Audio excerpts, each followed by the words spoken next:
Mateo capítulo 12. Jesús, Señor del día de reposo. Por aquel tiempo Jesús pasó por entre los sembrados en el día de reposo. Sus discípulos tuvieron hambre y empezaron a arrancar espigas y a comer. Y cuando lo vieron los fariseos le dijeron: Mira, tus discípulos hacen lo que no es lícito hacer en el día de reposo. Pero él les dijo: ¿No habéis leído lo que hizo David cuando él y sus compañeros tuvieron hambre? ¿Cómo entró en la casa de Dios y comieron los panes consagrados que no les era lícito comer? Ni a él ni a los que estaban con él, sino solo a los sacerdotes. ¿O no habéis leído en la ley que en los días de reposo los sacerdotes en el templo profanan el día de reposo y están sin culpa? Pues os digo que algo mayor que el templo está aquí.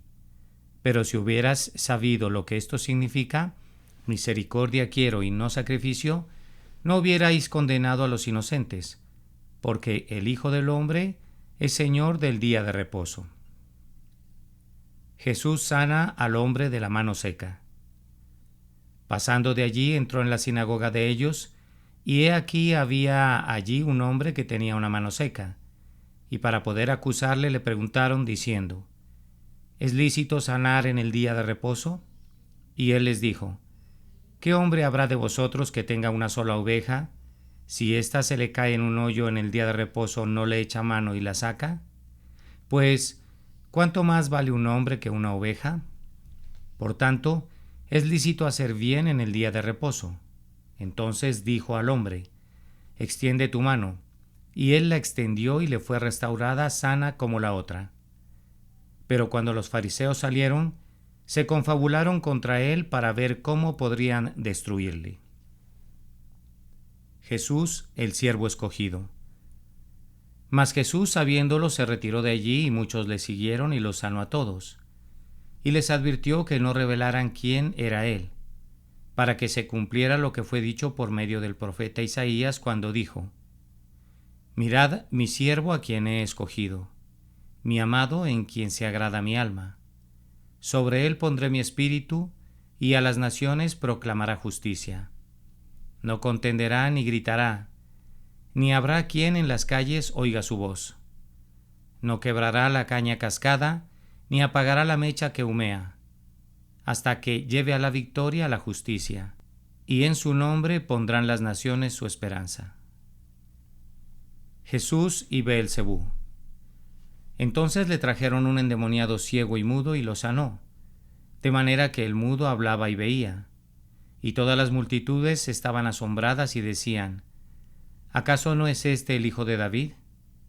Pero cuando los fariseos lo oyeron, dijeron: Este no expulsa a los demonios, sino por Beelzebú, el príncipe de los demonios. Y conociendo Jesús sus pensamientos, les dijo: Todo reino dividido contra sí mismo es asolado, y toda ciudad o casa dividida contra sí misma no se mantendrá en pie. Y si Satanás expulsa a Satanás, está dividido contra sí mismo. ¿Cómo puede entonces mantenerse en pie su reino?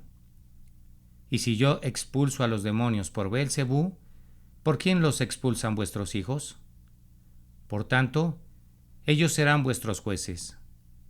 Pero si yo expulso a los demonios por el Espíritu de Dios, entonces el reino de Dios ha llegado a vosotros. ¿O cómo puede alguien entrar en la casa de un hombre fuerte y saquear sus bienes si primero no lo ata? Y entonces saqueará su casa.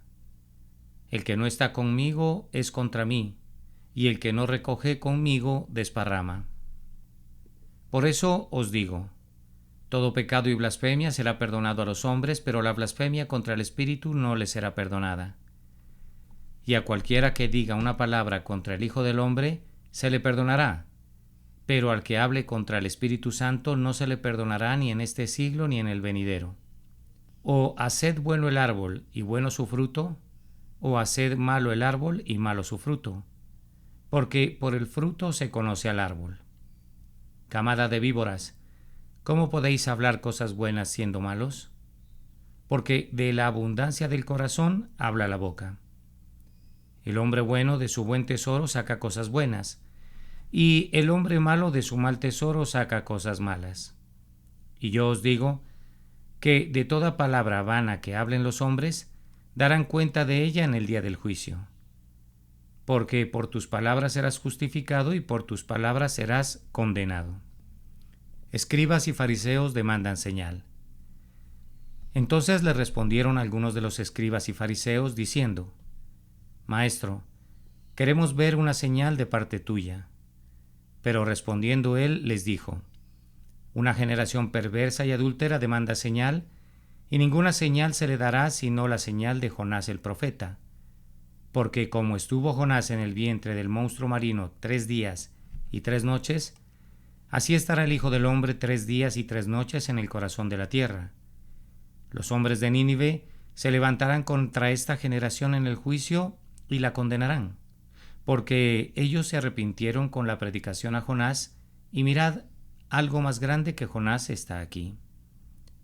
La reina del sur se levantará con esta generación en el juicio y la condenará, porque ella vino desde los confines de la tierra para oír la sabiduría de Salomón, y mirad, algo más grande que Salomón está aquí. Cuando el espíritu inmundo sale del hombre, pasa por lugares áridos buscando descanso y no lo halla. Entonces dice: Volveré a mi casa de donde salí, y cuando llega la encuentra desocupada, barrida y arreglada. Va entonces y toma consigo otros 7 espíritus más depravados que él, y entrando moran allí. Y el estado final de aquel hombre resulta peor que el primero. Así será también con esta generación perversa. La madre y los hermanos de Jesús. Mientras él aún estaba hablando a la multitud, he aquí su madre y sus hermanos estaban afuera, deseando hablar con él, y alguien le dijo: He aquí tu madre y tus hermanos están afuera deseando hablar contigo. Pero respondiendo él a lo que se le decía, dijo: ¿Quién es mi madre y quiénes son mis hermanos? Y extendiendo su mano hacia sus discípulos, dijo: He aquí mi madre y mis hermanos. Porque cualquiera que hace la voluntad de mi Padre que está en los cielos, ese es mi hermano y mi hermana y mi madre.